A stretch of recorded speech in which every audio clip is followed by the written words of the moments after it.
Good morning, everybody. YouTube, Facebook, all of my friends out there, all of my haters, non-supporters. Hey, how are you? I'm loving you anyway.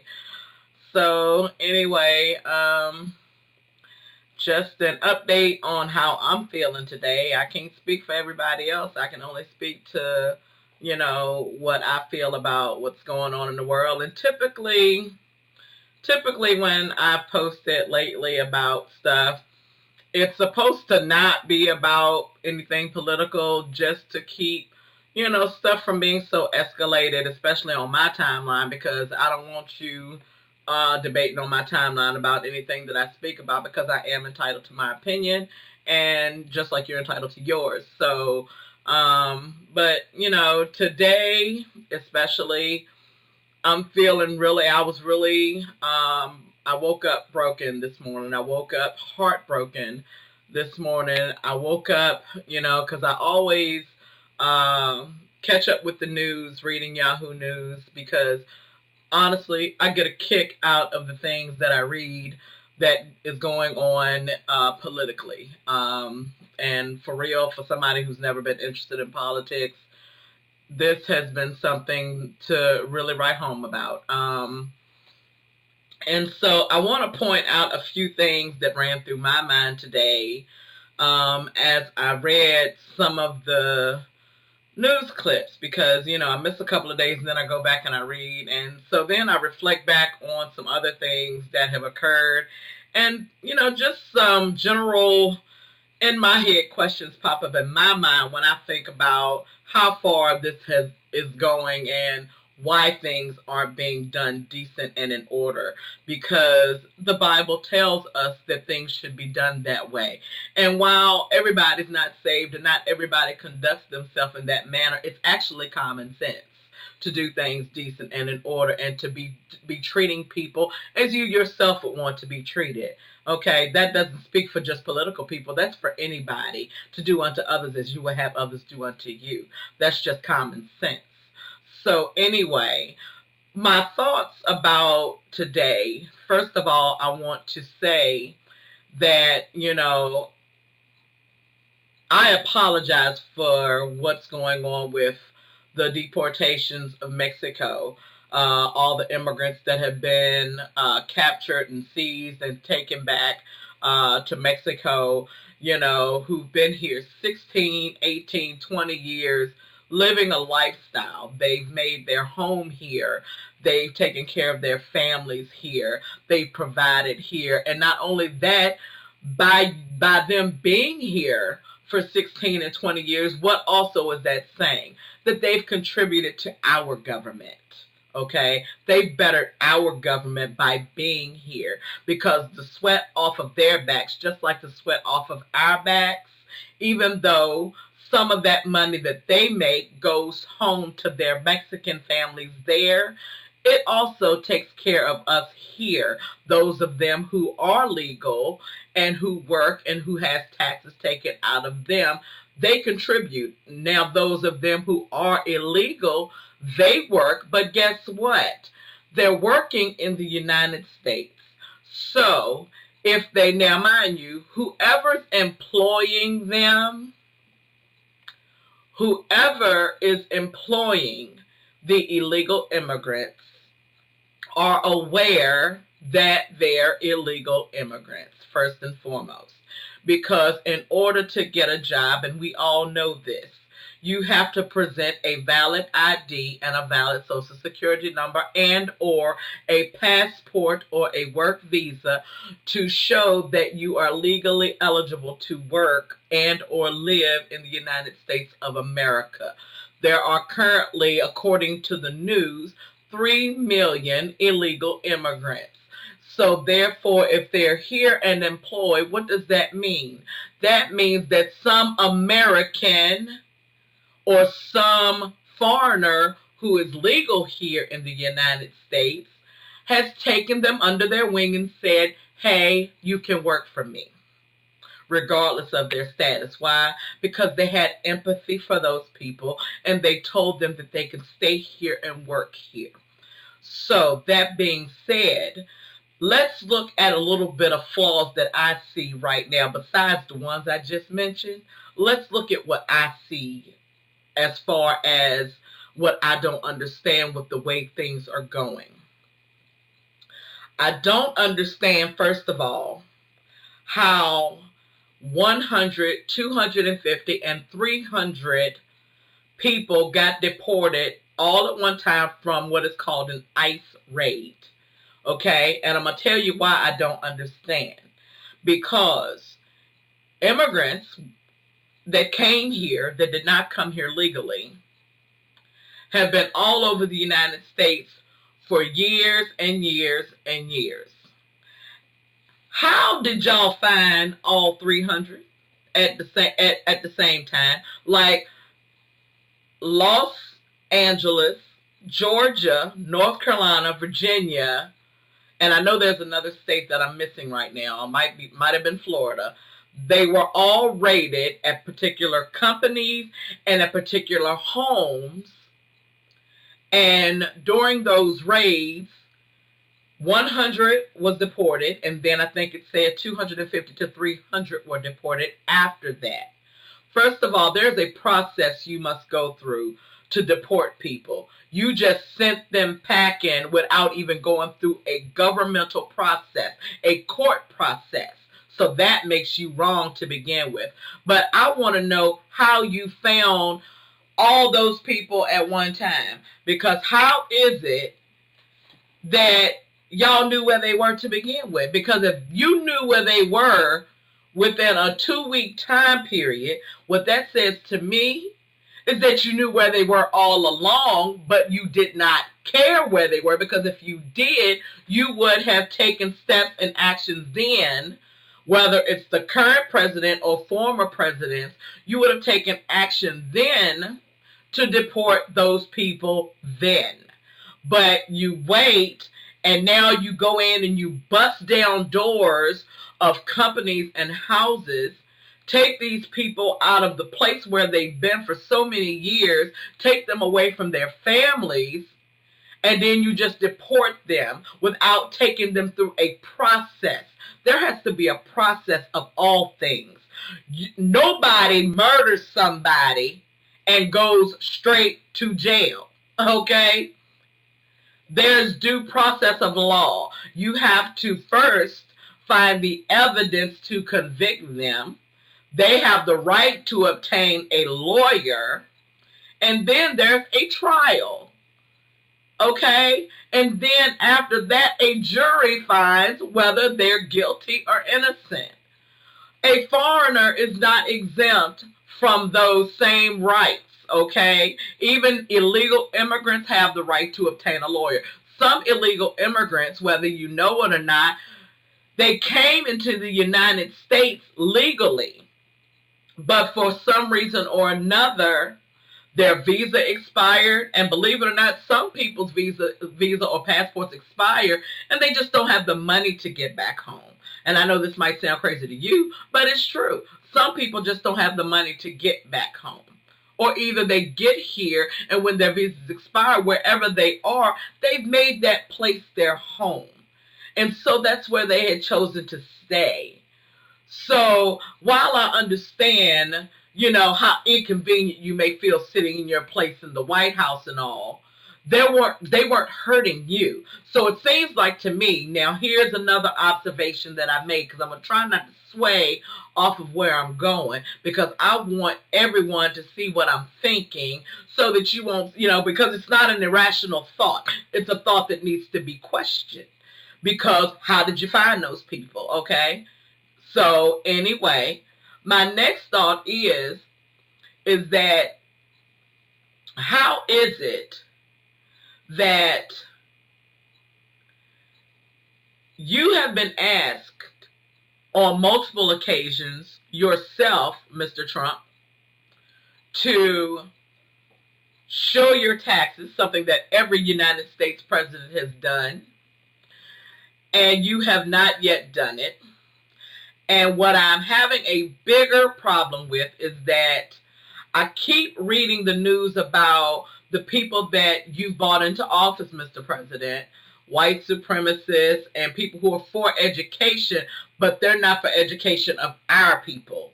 They're for education of private funding of private schools and schools that benefit the higher class, higher echelon of people. It doesn't include the low income or middle class people, these people that you're bringing into office. And then you have the white supremacists. Now, I bring in the white supremacy for a reason, because in the United States of America, it is now considered a hate crime.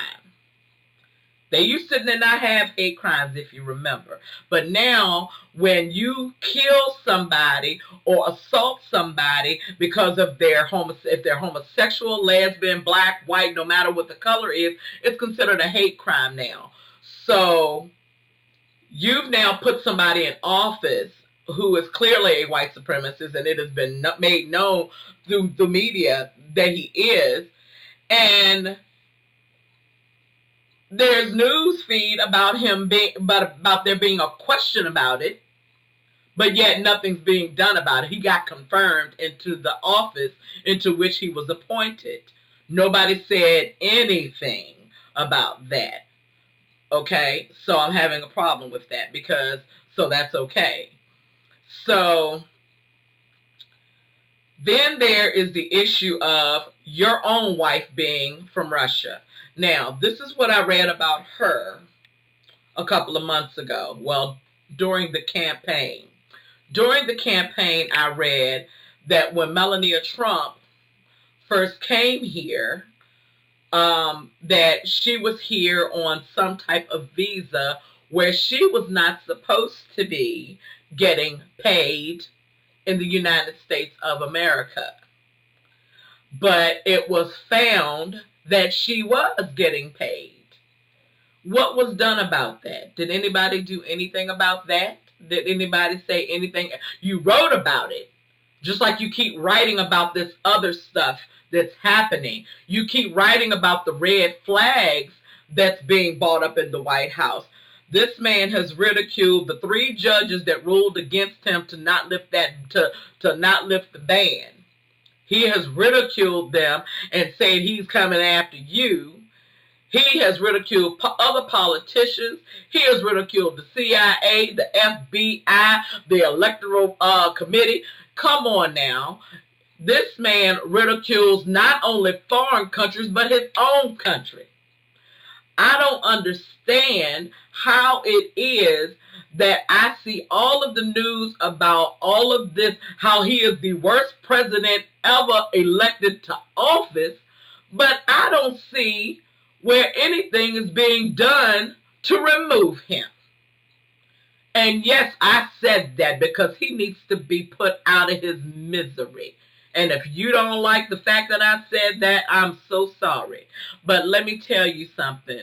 You do not go into people's homes and jobs and violate them, because that's what you did. You violated them. You did what the people back in the early 1900s and back during the Holocaust did to the Jews and to the people that came here on Ellis Island. They came here for the right and the freedom to work. They came here to make a better life for their families. They came here because they wanted to seek asylum from the murders that were going on in their own countries against their people. And they were free when they got here. And they loved the fact that they were here. And you went into these people's jobs and you went into these people's homes and you did what Ellis Island and the Holocaust did. You separated these people from their families and you cared nothing about it. Now here's another thing that bothers me. Mexico. Oh yes. I want you to think about something, because this went into a string of news media back to back, and I'm just really wondering about this. So take some time to consider. I'll give you a minute. The first part of what I started seeing when Mr. Trump took office, please understand that I will never call you president. Mr. Trump, when he took office, the first thing he started doing when he got in office was he started threatening the automakers and saying, hey, if you choose to either build another factory over there in Mexico, or if you choose to keep your current factories over there in Mexico, I'm going to charge extreme border taxes on you, and you're going to feel every bit of it, buddy. That's what he said, basically, in a nutshell. He threatened them with his position and said, if you do this, I'm going to give you that. Why? Because he's in a position of high authority. And he threatened them with border taxes. And what did everyone do? They whimpered and walked away and said, okay, we'll build here. There was only one automaker that said, you know what? We're going to win whether we stay or not. So we're going to still build over there in Mexico. I salute you. God bless you for not giving up on your fight for wanting to take jobs to Mexico. Because here's the thing. He attacked them first by starting here in America and saying, if you don't bring your car making things over here, I'm going to charge you border prices and you're going to pay for it if you're going to keep your business over there. So, number one, what that does is it takes money-making jobs over there away and brings it back over here to the United States. And there's nothing wrong with that. But the United States has money, so what is your problem? You're greedy, okay? You're greedy. Because the United States, I mean, yeah, there's a deficit. Okay, great. But you know what? You richer people, y'all are already living the life. These are people that are trying to live. They just want to live. They don't need to live the life. They just want to live. And you're taking that away from them.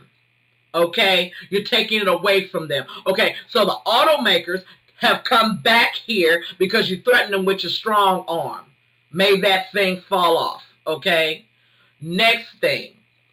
So, after he'd done that, then he shut down he put down the ban. He calls the ban in the airports and all that stuff. Ruckus still going on. Y'all know about that. And then, you know, they shut that down. They shut them down with that. But it didn't stop, you know, everything from going on. Because then what happened is all of the Mexican immigrants still got sent back. Okay? Now, here is the connection that I want you to make. First, he started with the companies and took them out of Mexico. Then he took and deported the Mexicans. Now, I want you to notice that the only culture that I'm saying right now is Mexican. Because within this deportation thing that I keep hearing him talk about, I have not heard him talk about nobody else. Just the Mexicans. What are you scared of? You must be awfully threatened by those Mexicans to want to deport all of them. Why do I say that? Because if you go to New York City alone, and mind you, half of New York City to shut their businesses down because of the deportations of people of their nationality from the major Muslim countries that he wants to ban from coming here. What he didn't think about was that some of them are already here, and you're freaking insulting them, Mr. Trump. You're insulting them. So now they have shut their businesses down because they know you crazy. Okay, so why is it that although you've targeted the ones in Muslim countries, those 7 Muslim countries, the primary people that you're shutting down at this particular moment is just the Mexican people? Why is that, Mr. Trump? I want to know what your fear is. Why? Because nobody makes a drastic move like that unless they fear something. Why do I say that? Because look at me. I'm an African American and I have descendants. I have descendants that were once slaves. Those slaves were brought here by people like you, Mr. Trump. And trust me, I'm not talking about all Caucasian people, because there were people who were abolitionists back then who wanted to see the African American free. Why? Because they knew they were people too. So I'm not talking about every Caucasian American, so get your panties out your butt. What I'm talking about are the Caucasian Americans who want to see the destruction of everybody who's not like them. They don't look like you. They don't talk like you. They don't speak like you. If you want to speak Spanish, you need to speak that in your own country type people.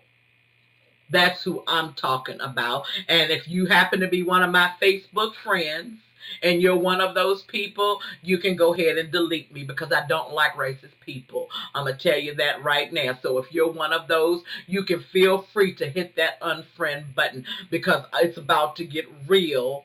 For real, because I'm so tired of seeing the destruction of all people, of all nations, of all cultures go destructed because somebody that's in higher authority don't want to see them make a living. They're taking care of their families. So anyway, so I read some more about that stuff this morning, and it just caused my heart to break. And a woman in my class today, she said something to the effect of, but when, she was like, but what you don't understand is, if you could break the law when you come over here, this, that, and the, what she was trying to say is that a lot of the people that are over here, they're over here illegally, and they're doing this and they're doing that. Okay. And that's true.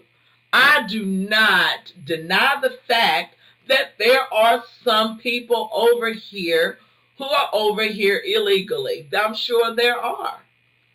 But okay, we can agree on that. I agree with that. However, just because they're here and because there has been an executive order put in place to deport those illegal immigrants, there is still a decent and in order way to do it. Even if you were seeking to deport 3 million immigrants back to their own countries, you don't just strip them from the life that they know and have lived for so many years here in the United States and then just say, go on back to where you came from. You don't do that. It's unethical and it's illogical. So, you can say that to me all you want to. There is a right and a wrong way to do things. There is a method in which to do something. And when you choose to do things your way and think that it's okay and you hurt innocent people, you're wrong. Whether you want to acknowledge it or not, you're wrong. So anyway,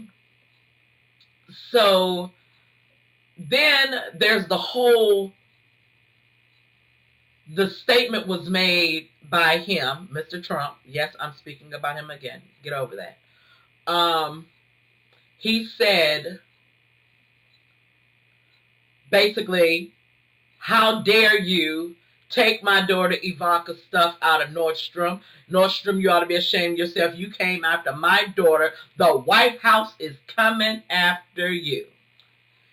And the news media were stunned and baffled. And, the people are saying, you can't use your position to do this, and how disgusted they were. Okay, but what are you doing about it? You're disgusted, but how disgusted are you? Red flags are going up, but how many more red flags do you need? Okay? He's insulted so many countries and so many people here, and you've seen so much destruction already, but how much more do you need to see before you finally say, you know what, we need to really get this man out of office before he really does some damage? Damage is being done now, but the only reason you don't really care about it right now is because it hasn't hit home yet. It's hit people that you really don't care about anyway. But let me tell you something. There are people from every country here, and they live here, and they have a life here, and they have a right here. And, I'm going to keep speaking about that, because people may not matter to you, but people matter to me. We should live like Jesus lived. Jesus lived to serve people. Didn't matter who they were. It didn't matter where they came from. It didn't matter. Jesus sat amongst the sinners, and he was ridiculed by the Pharisees, the Sadducees. And and he was like, well, why are you looking at me like that? Because who are you? Just because you got your fine clothes on and you're making all your money, that doesn't make you anything. It actually makes you less, because the word of God says it is harder for a rich man to get through it is harder for a rich man to get into heaven than it is for a camel to get through the eye of a needle. So therefore, which one is better off? Those immigrants that are being disenfranchised right now, or you, rich man? I vote for the immigrant. My husband's an immigrant. He's from Kenya. And you know what? I wonder what would have happened had my husband had gone to Kenya and he had gotten stuck in the airport in Nairobi. I'd be suing your butt off right now, really, is what I'd be doing. Because my husband's one of those immigrants you're talking about. My Mexican-American grandbaby that hasn't been born yet. Mexican. You want to send him back too? He ain't even from there, but he's Mexican. You want his head too? You can't have it. Because they're protected. The ones you just sent back, they're protected too. And you're about to see just how protected they are. You can't mess with those people. We all belong to God. We all are his children and the sheep of his pasture. Word of God says, fear no man. Only fear the one who has the power to cast your soul into hell. So I can speak freely. I'm not scared. I don't care if you unfriend me. My last video, I think I had about 7 or 8 people unfriend me. Do you think I care? I absolutely do not. I absolutely do not. Because I am here to speak the truth. And I'm here to speak the truth in love. I'm here to speak the truth in chastisement. I'm here to speak the truth. And the truth is what it is anyhow. I'm entitled to speak what I feel. I'm entitled to speak my opinion. You're not entitled to like it, but I can speak it. And I feel free when I do that. Do you want to send me back? That's why you want to send them back. You see how productive they are. And they intimidate you. African Americans during slavery intimidated the Caucasian American. Henry Louis Gates Jr.'s video, it depicts it perfectly. They had the Black Wall Street, intelligent black people, African Americans, intelligent African Americans back during slavery, who said, you know what? If I can do all of this for them, certainly I can get out there and do it for myself. I don't need to be here watching my people get raped and burned and hanged from trees. And now we're free, but yet we're not free. But the word of God says, he who listens sets free is free indeed. So we are free. You may try to keep people that are not like you in bondage, but the more you try to keep us in bondage, the freer we're going to become. Because you can't stop the plan of God. And the plan of God is right upon you. So like I said, Mr. Trump, You're going to keep on seeing the media come against you, and you're going to keep seeing the politicians come against you. You're going to continue to see America come against you, and you're going to see them coming against your family until you make wrong, till you make right, what you have wronged, because you are dead wrong. That's all.